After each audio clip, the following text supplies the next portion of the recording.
తాగి కొడతామా పాడలు హింసించి ఇస్తారు కాబట్టి వాళ్ళు కష్టం కలిగి వెళ్ళి మొత్తం బయట ఈడ్చారు. మగవాళ్ళు ఆడందరూ కలిసి వెళ్ళిపోయి ఉన్నాయన్నీ లాక్కెళ్ళిపోయారు. వీళ్ళకి సంబంధం లేదు, వాళ్ళకి కష్టం కలిగింది కాబట్టి. పోలీసులు అంటే పోలీసులు పట్టించుకోవట్లేదు కదా, పోలీసులు పట్టించుకోవట్లేదనే వీళ్ళు ఆడలందరూ కలిసి వెళ్ళి లోపలికి వెళ్ళి తెచ్చుకొని మొత్తం బయట వేసారు. ఎవరు కంప్లైంట్ ఇస్తారు, ఎవరు పట్టించుకోవట్లేదు మేడం. మరి ఆడవాళ్ళకి ఎంత బాధ వస్తుంది తెలుసా, ఎవరైనా పట్టించుకుంటున్నారా? అమ్మా ఏమనలేదు, షట్టర్ మూసేసాం అంతే. మగవాళ్ళు వచ్చేసి డబ్బాలు లాక్కుపోయారు. ఆడవాళ్ళు ఎవరు రూపాయి తీసుకెళ్ళలేదు.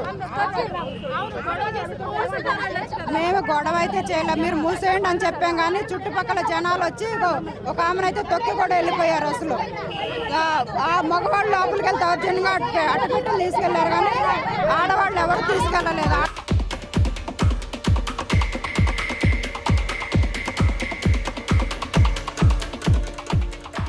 మేడం మేము గవర్నమెంట్ నుంచి లైసెన్స్ తీసుకున్నాం మేడం.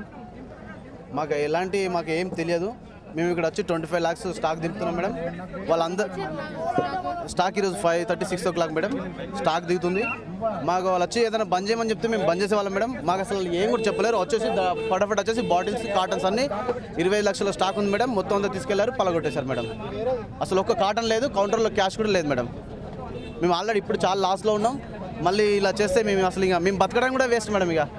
ఇలా చేస్తే మేము పోలీస్ దగ్గర నుంచి, మనం ఎక్సైజ్ డిపార్ట్మెంట్ దగ్గర నుంచి మేము పర్మిషన్ తెచ్చుకున్నాం మేడం. వాళ్ళు ఏదైనా ఉంటే అక్కడ వెళ్ళి కంప్లైంట్ చేయాలి. మరి ఇంతకుముందు వైన్ షాప్ ఉంది, మరి అప్పుడు ఎందుకు ఇచ్చేయలేరు వీళ్ళు? మేము ఒకవేళ వాళ్ళు ఏదైనా మా ఆబ్జెక్షన్ చేసి కనీసం ఒకవేళ నచ్చి మీరు ఇట్లా బంద్ చేయాలి, మీరు బాగుండాలని చెప్తే మేము బంద్ చేస్తుంటే ఎక్కడైనా పెట్టుకుంటుండే మేడం. మరి మాకు అలా ఏం తెలియదు. ఒక మాట వాళ్ళు ఒక్క విషయం మాకు చెప్పినా మేము అసలు దీన్ని ఏం చేయకుండా, మేము ఓపెన్ చేయకుండా ఈరోజు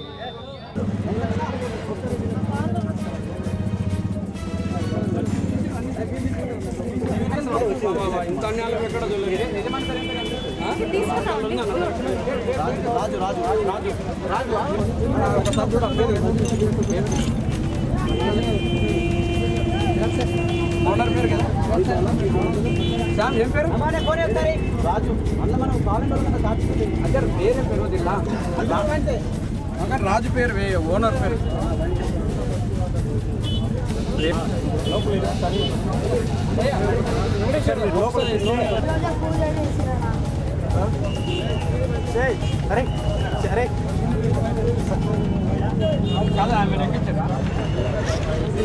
మీరు లోపల చేస్తే ఒకసారి ఇప్పుడు తీసారా?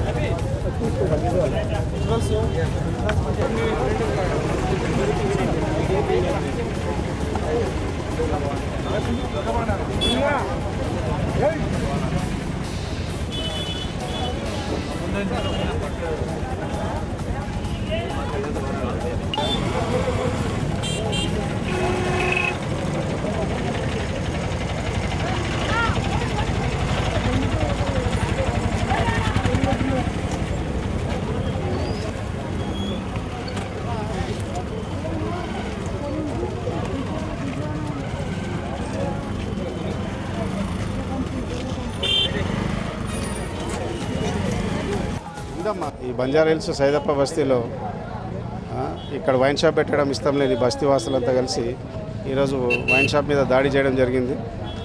అందులో దాదాపు 15 నుండి 20 లక్షల దాకా మెటీరియల్ని చాలా వరకు వాళ్ళు ధ్వంసం చేశారు. మరియు కొంతమంది అవకాశం దొరికిన వాళ్ళు వాటిని వెతుకుపోవడం జరిగింది.